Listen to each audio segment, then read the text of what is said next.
Kaya sinisiguro ko sa inyong lahat na mababawi ng kapulisan ang mga hostages. Kaya hindi na natin kailangan ang Black Rider na yan. Sana, Panginoon, makatagpo ng anak ko ang babaeng makakatapat niya at hindi na siya mag-chicks. Pagpapalit mo lang ako sa mga pok-pok na to? Pok, ha? Ba't mo kasi pinagsabay-sabay? Kami ang pinakamalaking sindikato ng droga sa Pilipinas. Ano ginagawa mo, ha? Okay ka lang? Kung mag-alala, akong bahala sa iyo. Asan ang hulog mo? Hoy, legal ba yan? Uy, kuya! Mga sinaulo talaga kayo, no? Naglalamang na kayo sa kapwa. Pati babae, papatuloy niyo pa.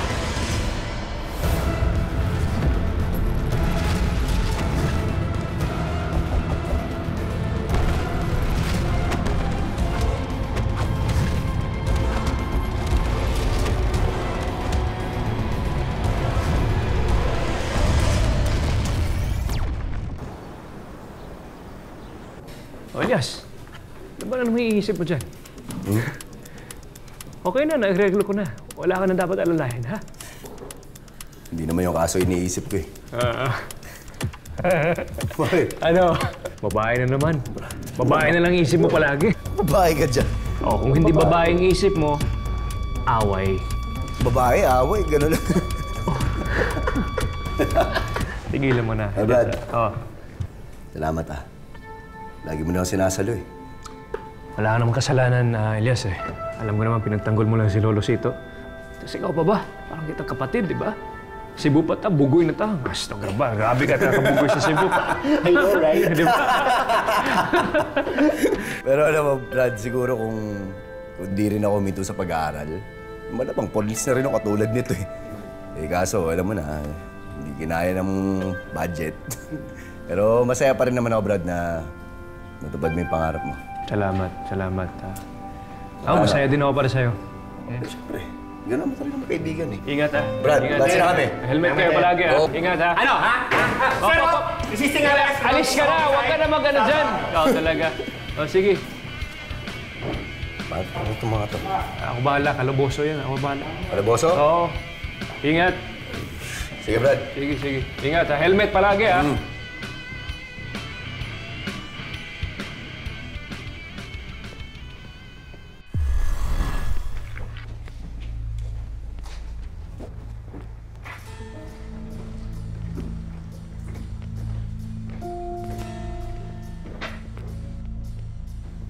Senyor, binayad ng mga yung chick para sa drogang binili sa atin.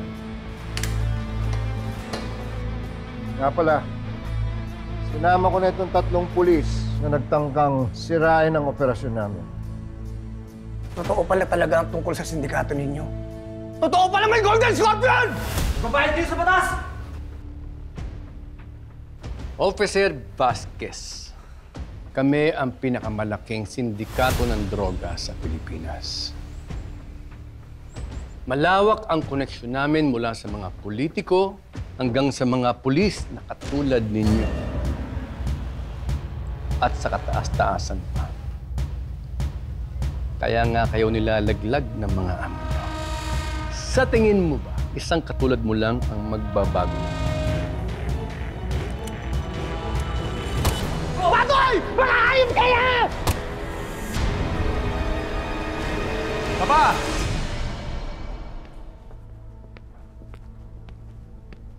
Sandali. Papa, balato mo na sa akin to. Kami nang bahala ng barkada ko dito. Ganda ng mukha eh. Di ba, boys? Bahala ka. Sige, dalhin niyo yan doon.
Alma, okay na po to. Ay, talaga. Naku. Okay na po. Yan. Yun. Salamat ha. Bayaran kita sa katapusan ha.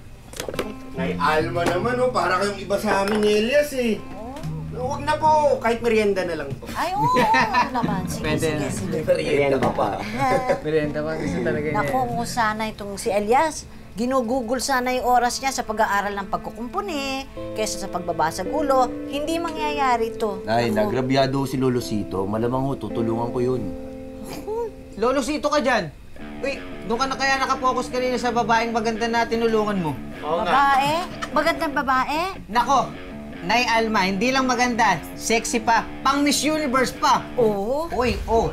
Nako, Brad, umamin ka na kasi. Iba yung titig mo dun sa babae. Oo nga. Grabe, ngayon ko lang siya nakitang ganun. Ako Nakipagsuntukan pero dun sa babae Teka, nakatingin. sino naman tong babaeng to, ha, anak? Hindi ko natanong yung pangalan na paano si Paeng, inaresto agad ako eh. Ako naman talaga.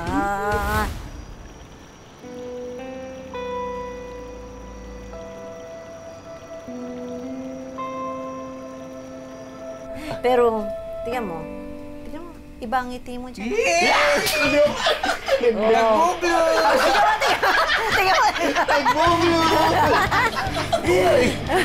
Nagbublos ka din ako. Sobrang, para kang... Para kang nurse eh. Are. Sorry. Tama ho kasi si Oka, Nay. Tama nga. Ang ganda kasi talaga. Tsaka, iba yung dating niya eh. Para bang ngayon lang ako nakita ng ganong klaseng babae.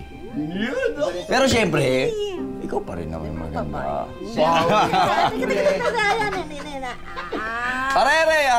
Excite lang. Sakit na eh. Excite lang. Alam mo, Brad, huwag kang mag-alala. Bukas na bukas din, papahanap natin yan. Malay mo kilala si Lolosito. Brad, ang laki lang ng divisory sa mga hanapin yun. Mahanap natin yun ko naman eh. Are. Masakit naman na, Nay. Na-excite lang. Huwag ka mag-alala. Pagdadasal ko sa Quiapo na magkita kayo ulit. Nagbublo! Kayo din ha, magdasal din kayo. Ay, baka mas maluguto. Magdadasal nga tayo eh. Ako po. Saglit lang ha. Ay, sino yun? Hello po, Nay. Dito po nakatira si Elias Guerrero. Ay, oo. Oo, halika Pwede na. ka bang umakyat? Sige, sige. Mag-iingat ka, madulas yan dyan Sandali, eh. ako na. Ay.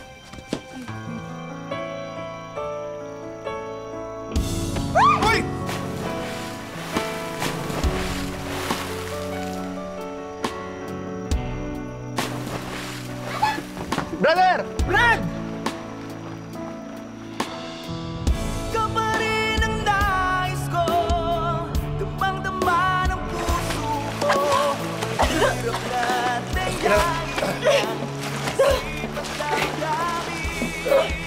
Ano ba naman ang nangyari sa inyong dalawa? Ay! Naku, ano ba yan? Ay, naku. Okay lang, mas nauna naman siyang nahulog sa'yo. Ay, kagaling mo Uy, dun. ano ba? sorry Halika, naman. magpalit ka na at lalabang ko yung suot na yan. Halika na. Ano ba yan?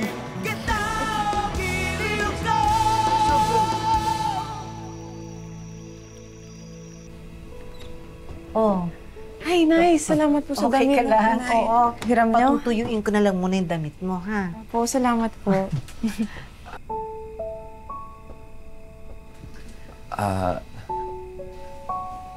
Maupo ka muna.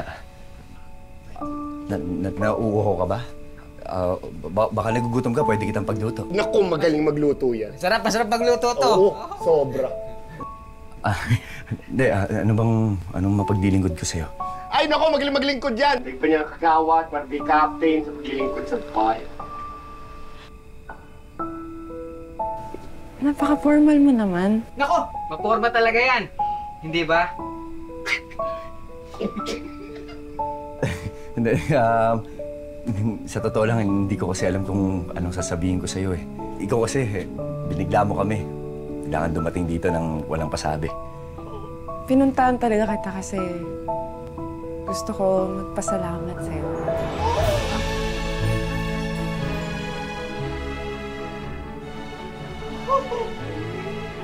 Hindi, ito pala. Ibibigay ko sana sa'yo ito. Sariling recipe ko to. Niluto ko para sa'yo. Kasi gusto kong magpasalamat na tinulungan mo kami, Lolo Sito. Wala yan.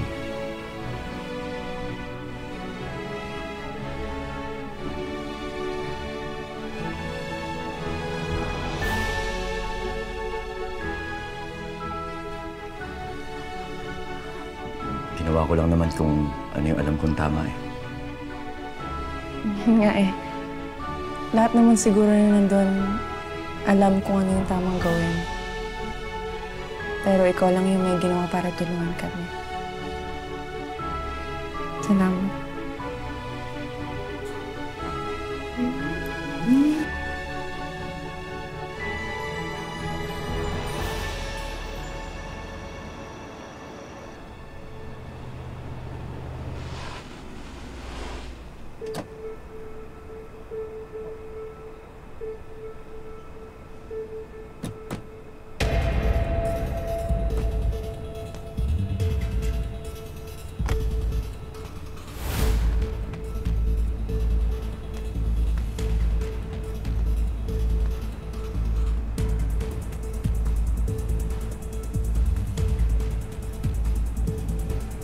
Jasper.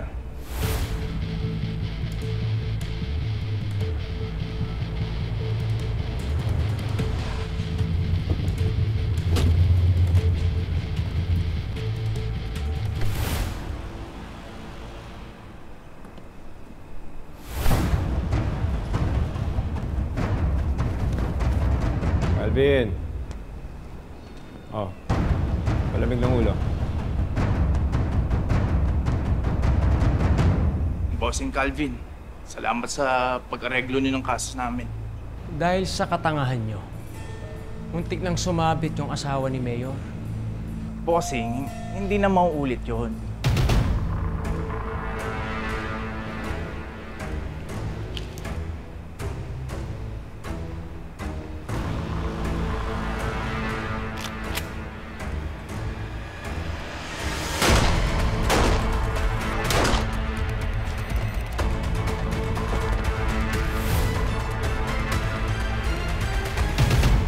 Sige na, Nabil. Pautang na ako. Kabayaran ko rin naman eh. Kahit tubuhan mo na. Order niyo, sir. Nabutas lang bangka ako. Pino ko, Tyson. Kinama to. Ano? Ano ba yan ah? Aray! Sigaulo ka ba? Hindi yan yung titignan mo. Sabi mo, tignan. Ang laki ng butas sa damit ko. Sabihin, pati pambili ng bagong damit, wala ako. Pampautang pa kaya. Kabayaran ko rin naman. Ay, naku, hindi ako naniniwala.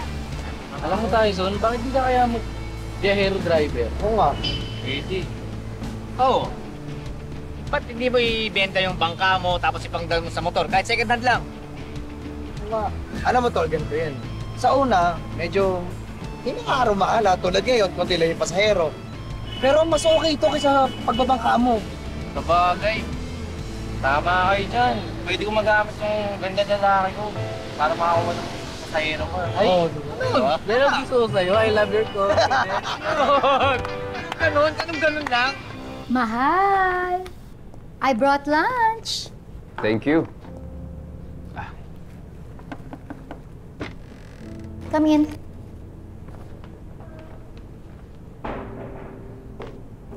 Oh, Bernice. Sir, ito na po yung mga venue natin for our charity program po next week. 3 po yan. Pipili na lang po kayo. Siyempre. Ano pa ba pipiliin natin eh? Di yung mas mura. Para yung matitipid natin eh, madagdag doon sa scholarship program ng mga bata, di ba? Naku, sir. Maswerte po talaga ang Maynila. Ang swerte po namin na kayo po ang naging mayor namin dahil malinis po kayo at totoong naglilingkod sa amin. Kaya yan lang naman gusto kong gawin. Ay makapaglingkod.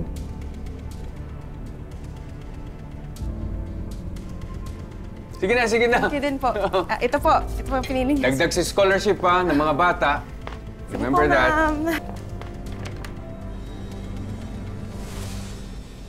Mahal, kain ka na ha? Sandali lang. Thank you. Ano? Napatahimik na po sila sa Amboy kagabi, madam. Si Mayor, Hindi po ba siya nakakatunog sa inyo? Hindi. Ano nga pakialaman yun? Wala siyang kaalam-alam. At hindi niya alam na sa akin napupunta yung illegal na perang galing sa mga illegal vendors na yun. Kaya, ingat ka. Madam, hanggat pinoprotektahan tayo ng mga sindikato, wala tayong dapat alalahanin. Walang lalabas sa mga transaksyon nyo. Sige na.